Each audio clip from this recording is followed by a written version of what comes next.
नमस्कार दोस्तों, आपका स्वागत है आपके अपने YouTube channel learning point with Abhishek में। यहाँ आपको मिलता है डेली न्यूज़पेपर का डिक्टेशन। इसलिए अगर आप हमारे चैनल पर पहली बार आए हैं तो चैनल को सब्सक्राइब कीजिए और बेल आइकन प्रेस कीजिए ताकि अगले वीडियो की नोटिफिकेशन आप तक सबसे पहले पहुँचे।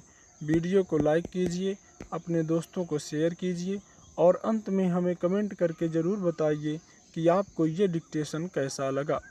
आज का टॉपिक है वापसी का संकट। Ready, start.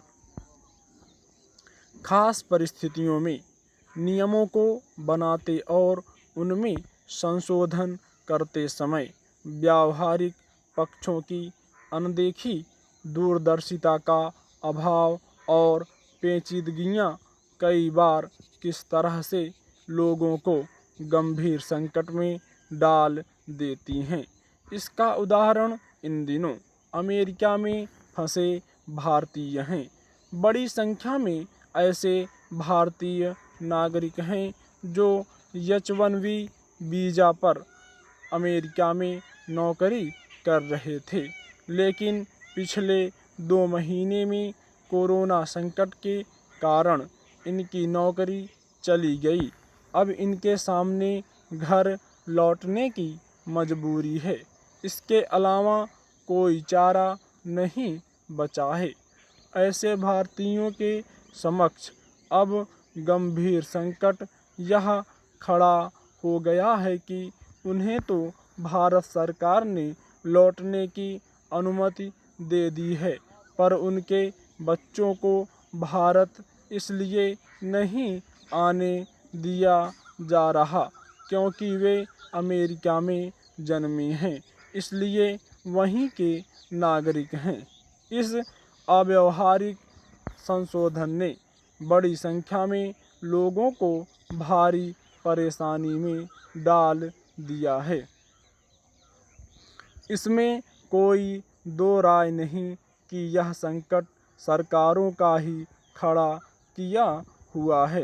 भारत सरकार विदेशों में फंसे अपने नागरिकों को स्वदेश लाने के लिए वंदे भारत मिशन नाम से महाअभियान चला रही है, लेकिन जिस तरह से अमेरिका में भारतीय फंस गए हैं, उससे तो इस मिशन का मकसद सवालों के घेरे में आ गया है। भारत सरकार ने पिछले हफ्ते अपने नियमों में यह संशोधन कर दिया था कि जब तक भारत से अंतर्राष्ट्रीय उड़ानें बंद हैं, तब तक सभी विदेशी नागरिकों के जारी वीज़ा और विदेश में रहने वाले भारतीय मूल के लोगों के लिए OIC कार्ड वीज़ा मुक्त यात्रा को स्थगित कर दिया गया है।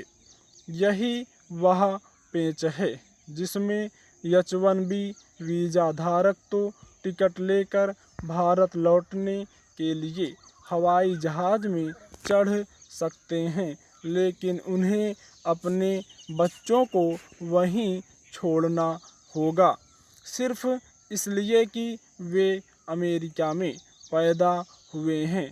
सवाल है कि जब विदेश मंत्रालय के अधिकारी इस तरह के नियम बना रहे थे, तब उन्होंने इस बारीक बिंदु पर क्या कोई विचार करने की ज़रूरत नहीं समझी? यह ठीक है कि दुनिया आपदा से गुजर रही है, लोगों के सामने मुश्किलें और सरकारों पर दबाव हैं, लेकिन इस तरह के नियम बनाते समय व्यावहारिक पहलुओं पर विचार किया जाना जरूरी होता है। कोरोना आपदा की वजह से अमेरिका में करोड़ों लोग बेरोजगार हो गए हैं। अमेरिकी अर्थव्यवस्था की हालत को देखते हुए लग भी नहीं रहा है कि अमेरिकी कंपनियां जल्द ही लोगों को काम दे पाएंगी। ऐसे में ट्रंप पर बड़ा दबाव अपने देश के बेरोजगारों को काम देने का है। इसके लिए उन पर सीनेट का दबाव है, तो दूसरी ओर कुछ महीनों बाद राष्ट्रपति चुनाव भी है, जिसमें बेरोजगारी भी बड़ा मुद्दा बन सकता है। ऐसे में ट्रंप कोई जोखिम नहीं ले सकते, इसलिए पहले अमेरिकी नागरिकों को काम मिलेगा। जाहिर है, ऐसे में बड़ी संख्या में भारतीयों के सामने भी यह संकट आया है। H-1B वीज़ा और ग्रीन कार्ड धारक बेरोजगार भारतीयों को 2 महीने में अमेरिका छोड़ना है। भारतीय विदेश मंत्रालय का यह दायित्व बनता है कि वह अमेरिका में भारतीय दूतावास से संपर्क कर इस समस्या का समाधान निकाले, ताकि जो लोग अमेरिका में जन्मे बच्चों को साथ लेकर भारत लौटना चाहते हैं, उन्हें कोई मुश्किल ना हो। यह कोई ऐसी समस्या नहीं है जिसका हल न निकल सकता हो। हालात को देखते हुए मानवीय आधार पर रास्ते तो निकाले जा सकते हैं। स्टॉप।